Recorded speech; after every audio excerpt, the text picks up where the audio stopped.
सबैलाई जय मसी। विशेष गरेर जवान भाइ बहिनीहरूको निम्ति भनेर म आज याकुब 1 अध्यायको 17 पद पढ्न चाहन्छु। हरेक असल दान र हरेक सिद्ध वरदान स्वर्गबाट हो। यो वरदान ज्योतिका पिताबाट आउँछ र बदलिरहने छाया जस्तो उहाँमा कुनै हेरफेर छैन। अब यहाँ यसले के बताउँछ भने वरदानहरू, असल वरदानहरू जसलाई सामान्य भाषामा हामीले गिफ्ट, ट्यालेन्ट्स भन्छौँ, हबी भन्छौँ। बाइबली भाषामा तोडा पनि भन्न सकिन्छ। मत्ती यो 25 अध्यायको कुरालाई हेर्ने भने वा एफिसी 1 अध्यायको भाषामा हेर्ने भने वरदानहरू, आशिषहरू पनि भन्न मिल्छ। र हरेक वरदानहरू परमेश्वरबाट आउँछ र परमेश्वरले मानिसहरूलाई वरदानहरू दिनुहुन्छ, खुबी, क्षमता। त्यसैले जवानहरूले पहिलो कुरा चाहिँ जहिले पनि आफ्नो वरदान के हो भनेर चिन्नुपर्छ। मेरो वरदान के हो भनेर बुझ्नु पर्यो।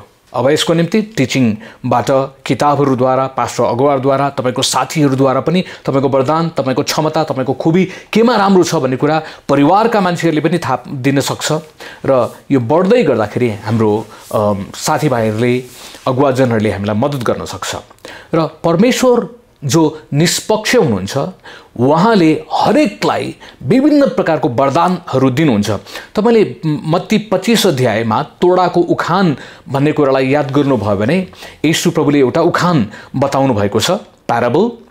अनि एउटा मान्छेले परदेश जानु अगाडि आफ्नो नोकरहरूलाई 3 जना नोकरहरूलाई बोलाएर एकजनालाई 5 तोडा, एकजनालाई 2 तोडा, एकजनालाई 1 तोडा दियो।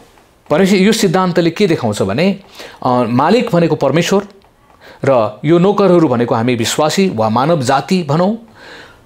र यसले के पनि स्पष्ट पार्छ भने वरदानविहीन व्यक्ति संसारमा जन्मेको छैन। हरेक व्यक्तिसँग दान वरदानहरू हुन्छ।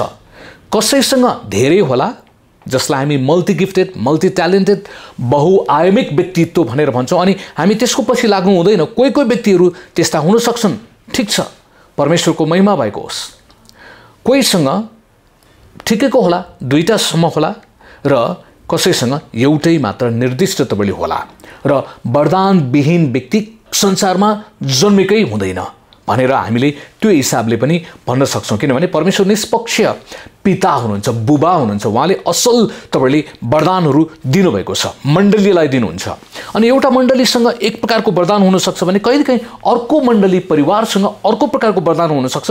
त्यसैले तिनीहरू मिलेर काम गरोस् भन्ने एउटा कुरा पनि हो। पहिलो कुरा त हामीले आफ्नो वरदान चिन्ने। अब आजभोलि चलिराखेको कुरा चाहिँ वरदानहरूलाई हामीले 3 प्रकारले हेर्न सक्छौँ। बाइबलभरि दान वरदानको कुराकानी गर्ने भने 3वटा प्रकारका वरदानका हाँगाहरू छन्।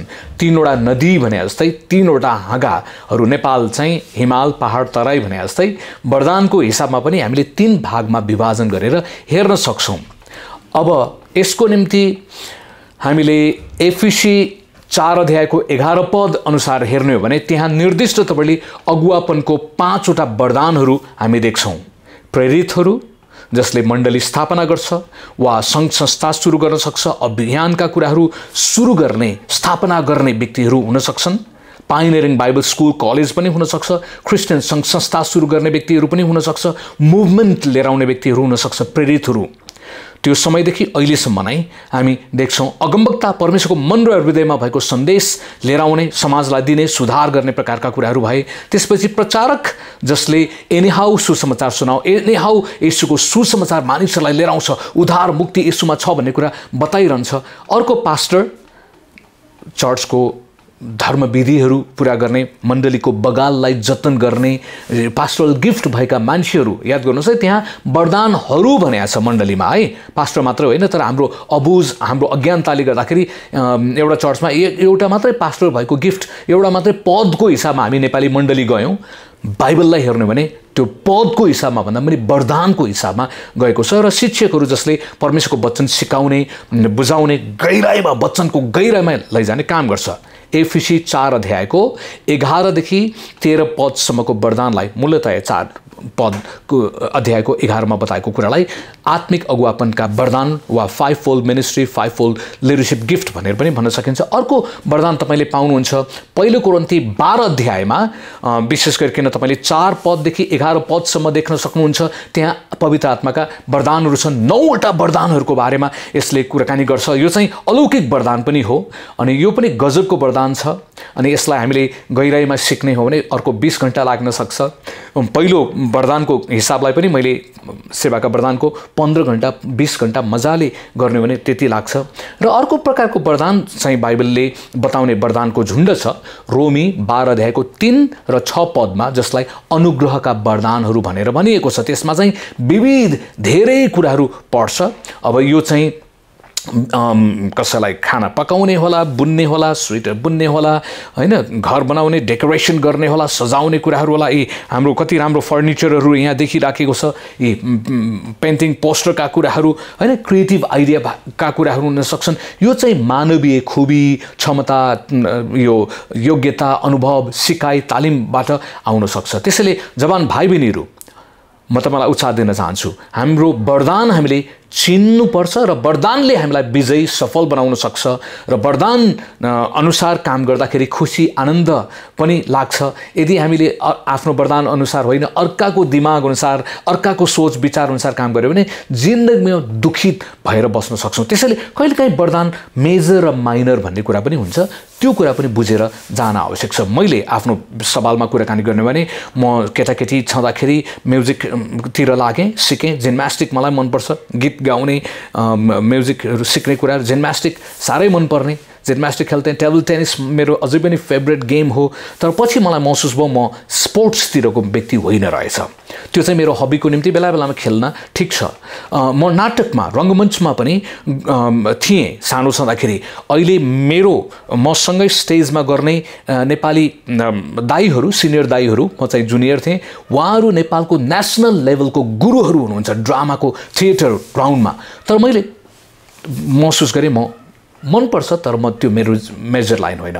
मैले दान वरदानको कुरामा म चाहिँ प्रभुले मलाई बाइबल शिक्षक, आवाज उठाउने बाइबल शिक्षकको रूपमा बोलाउनु भएको छ भनेर त्यो कुरा मैले बुझेँ र मैले 40 वर्षदेखि त्यसैमा फोकस गरेर टिचिङको कुरामा र टिचिङमा पनि आफ्नो निर्दिष्ट केही विषयका कुराहरूमा फोकस गरिरहेको छौँ। त्यसैले प्रिय भाइ बहिनीहरू, कहिलेकाहीँ हामीलाई धेरै कुराहरूमा हात हाल्न मन लाग्छ। धेरै कुरामा हात हाल्दाखेरि हामी असफल हुन सक्छौँ। त्यसैले निर्दिष्ट तपाईँले आफ्नो रिलेटेड विषयहरूमा तपाईँले गर्न सक्नुहुन्छ। अब म धेरै कुरामा हात हालेको जस्तो मान्छेले बुझ्न सक्छ। रेडियोमा पनि थिएँ, पत्रिका किटहरू पनि लेख्ने, किताब पनि लेख्ने, टिभीमा पनि, सबै कुरालाई समग्रमा मैले हेर्ने भने म आवाज उठाउने व्यक्ति हूँ। परमेश्वरले मलाई आवाज उठाउनुको निम्ति बोलाउनु भएको छ। त्यो मेरो गिफ्ट हो। चाहे रेडियोलाई प्रयोग गरौँ, चाहे टेलिभिजनलाई प्रयोग गरौँ, चाहे पत्रपत्रिकालाई प्रयोग गरौँ, चाहे किताबलाई प्रयोग गरौँ, चाहे गएर बोलेर इन्टरभ्यू गरौँ, आवाज उठाइराखेको छु। त्यो मेरो गिफ्ट हो र म यसैमा बढेको छु। त्यसैले तपाईँलाई पनि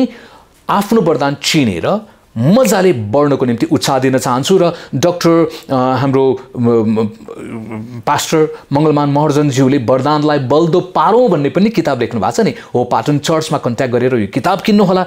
बेसिक लेभलको कुरा तपाईँले त्यहाँ बुझ्न सक्नुहुन्छ र यसरी अन्य गहिराइमा बढ्न चाहनुहुन्छ भने तपाईँले हामीसँग पछि सम्पर्क गर्न सक्नुहुन्छ। आजको निम्ति यति नै। मनमा धेरै कुराहरू छन्, तर प्रभुको आशिष अनुग्रह तपाईँ सबैमाथि प्रशस्त रहोस्। जय मसीह।